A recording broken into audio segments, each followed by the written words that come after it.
دو بندوں نے ساری زندگی میں ایک جیسے عمل کیے، ایک نے ایک مرتبہ زیادہ سبحان اللہ پڑھا اور دوسرے نے ایک مرتبہ کم سبحان اللہ پڑھا، تو جنت کے درجات جب ان کو ملیں گے تو ان کے بھی گھروں میں ایک دوسرے کے درجے کا فرق ہوگا، حتیٰ کہ یہ دونوں ایک ہی پھل کا درخت کھائیں گے تو اس پھل کو کھانے پر جس نے کم سبحان اللہ پڑھا اس کو لذت کم آئے گی، اور جس نے ایک دفعہ زیادہ سبحان اللہ پڑھا اس کو اسی پھل میں لذت زیادہ آئے گی۔ اس وقت احساس ہوگا کہ ایک مرتبہ سبحان اللہ پڑھنے نے کتنا فرق ڈال دیا۔ آج وقت ہے نیکی کرنے کا، جنت کے درجے بلند کروانے کا اور اپنے رب کے قرب کا مقام پانے کا۔ اس لیے عمل میں ہر وقت فکر مند رہیں،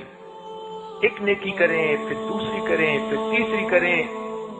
نیکیاں کر کر کے اپنے جسم کو خوب تھکائیں، اس لیے کہ یہ جسم دنیا کی خاطر کئی مرتبہ تھکا، اگر نیکی میں بھی تھک جائے تو کیا بات ہے۔ اللہ رب العزت یہی دیکھتے ہیں کہ بندوں میں سے میری محبت میں، میرے قرب کے حاصل کرنے میں کوشش زیادہ کون کر رہا ہے۔ چنانچہ حدیث پاک میں ہے کہ اللہ تعالیٰ کو تین بندے زیادہ محبوب ہیں۔ ایک تو مسافروں کی وہ جماعت جو سفر کر کے کہیں قافلہ جا کر ٹھہرا، سب پہ نیند غالب تھی، سب تھکے ہوئے تھے، تو قلب نیند کی وجہ سے سب سو گئے، مگر ایک بندہ ان میں سے تہجد کے لیے اللہ کے سامنے ہاتھ باندھ کر کھڑا ہو گیا۔ اللہ رب العزت کو یہ بندہ زیادہ محبوب ہوتا ہے۔ اب دیکھو کمپیریٹو مارکنگ کی گئی ہے، یہ بھی تو تھکا ہوا تھا مگر اس کے دل میں اللہ کی محبت تھی، اس محبت نے اس کو مجاہدہ کرنے پر آمادہ کیا، چنانچہ یہ سونے کی بجائے تہجد کے اس وقت کی اہمیت کو دیکھتے ہوئے اپنے رب کے ساتھ مناجات میں لگ گیا۔ دوسرا، ایک مجمع بیٹھا تھا، سائل آیا اور اس نے ان سے سوال کیا مجھے اللہ کے نام پہ کچھ دو،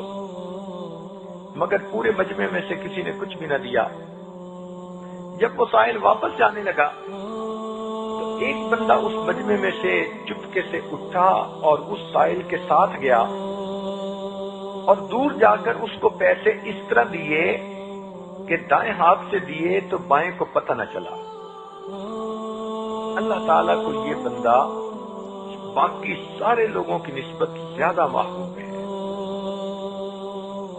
اور تیسرا، اگر مجاہدین کسی ایک جگہ کھڑے جہاد کر رہے تھے، دشمن نے زور ڈالا اور مجاہدین پیچھے کو ہٹے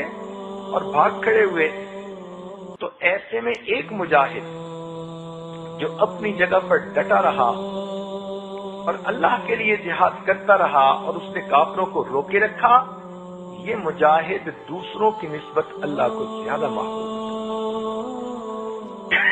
تو اس حدیث پاک سے پتہ چلتا ہے کہ اللہ تعالیٰ یہ دیکھتے ہیں کہ بندوں میں سے نسبتاً زیادہ میرے